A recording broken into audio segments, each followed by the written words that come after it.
bonjour Charles Nouveau. Bonjour Jonas, bonjour tout le monde, bonne année. Bonne année, on a encore le droit de dire bonne année. Historiquement, on a le droit jusqu'au salon de l'auto. Je crois que c'est ça la règle. Et c'est le service public Ça existe encore, le salon qui vous le dit. Justement, oui, mais contrairement à ce que je pensais, Jonas, le salon de l'auto n'est pas mort, figurez-vous. Moi, ça m'a fait la même chose avec Michel Drucker, à qui je tiens personnellement plus qu'au salon de l'auto, et qui, de toute évidence, lui aussi rapporte trop d'argent pour qu'on le laisse disparaître aussi facilement. Le Geneva Motor Show, c'est sacré pour beaucoup de gens, bien sûr. Si les musulmans ont la Mecque, les beaufs de Suisse, eux, ont toujours eu Palexpo.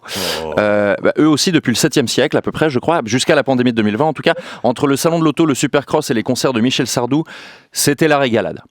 Le retour du salon, c'est une bonne nouvelle pour beaucoup, donc ça fait plaisir. C'est pour ça que j'en parle. Je cherchais des bonnes nouvelles à évoquer aujourd'hui pour le début de l'année, Jonas. Une fois n'est pas coutume, j'ai eu de la peine. J'ai été voir dans les infos ce qui s'était passé cette semaine. Hausse de la précarité alimentaire en Suisse, non. Des centaines de néofascistes réunis dans les rues de Rome, peut-être pas. Un nouveau Premier ministre en France qui a le même âge que moi, mais quel scandale! Quel scandale! 34 ans, Jonas, petite claque. Ma dernière comme ça, c'était quand Thomas Wiesel a été pris à Quotidien. Je sais que c'est en France, évidemment, mais me faites pas croire que ça vous intéresse pas.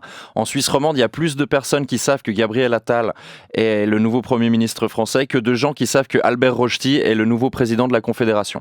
D'ailleurs, c'est pas Albert Rochety, c'est Viola Amert, la nouvelle présidente de la Confédération. Mais si chez vous n'avez pas réagi, c'est que j'ai pas complètement tort. A priori, l'actualité politique, c'est parfois un peu comme la télé-réalité. Et comme on préfère les télé-réalités avec des trahisons, des insultes et des adultères, on préfère largement l'actualité politique française, Jonas.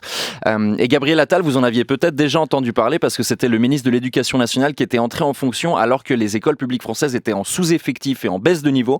Et maintenant qu'il quitte l'Éducation nationale, les écoles publiques sont en sous-effectif et en baisse des niveaux. Et il va peut-être y avoir un retour à l'uniforme. Dommage.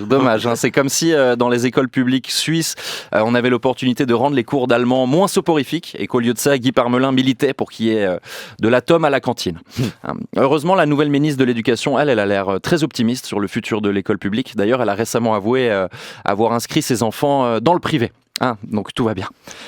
Bref, tout le monde aime pas Gabriel Attal, mais les gens disent au moins c'est un jeune, donc il est dynamique. Encore une fois, je le rappelle, on a le même âge. Donc faites comme moi, ajustez vos attentes. Cette semaine dans la presse People, j'ai lu ces cernes sous les yeux trahissent de la fatigue et de l'anxiété. Et c'est vraiment à partir de là que j'arrivais plus à m'identifier, Jonas, personnellement. Attal a dit que sa méthode de travail en tant que Premier ministre, ce serait un jour, un déplacement. Voilà. Ironiquement, c'est aussi comme ça que j'aime organiser ma mobilité, vous le savez. En Suisse, notre plus jeune conseiller fédéral, c'est ce bambin d'Albert Rochety que j'évoquais tout à l'heure, 56 ans. Gabriel Attal est donc jeune et dynamique, comme moi. Il est ambitieux et de droite, comme Jonas, et il est aussi homosexuel et d'origine juive, comme tout ce qu'adorent les néofascistes qu'on a vus cette semaine à Rome dans les rues, par exemple. Parmi lesquels des Français avaient fait le déplacement d'ailleurs, et qui, globalement, partout autour de nous, n'ont jamais autant eu la confiance. On n'en a évidemment rien à carrer qu'ils soient juifs, homosexuels ou ascendants poissons, mais comme c'est de notoriété publique, je vous laisse imaginer le nombre de messages d'intellectuels que Gabriel Attal doit recevoir chaque jour entre les réseaux sociaux et le courrier, parce qu'on sait que les gens qui ont la haine, ils aiment faire travailler la poste en général.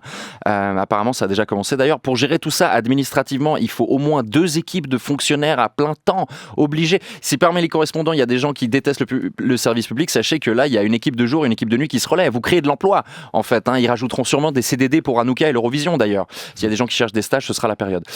Plus sérieusement, personne ne devrait être critiqué pour des choses pareilles, surtout qu'il va forcément y avoir des raisons tellement plus légitimes de critiquer par ailleurs. Et aux pauvres fonctionnaires qui doivent faire le tri des messages qui chaque jour doivent leur noircir un peu plus l'âme, qui au bout d'un moment doivent absolument déconnecter avec la négativité et qui ont besoin d'une safe space, d'un abri, d'un cocon, d'un sanctuaire, Jonas, eh bien qu'ils sachent que cet endroit existe. C'est le Salon international de l'automobile. C'est à la fin du mois de février. Merci, à bientôt. Charles Nouveau.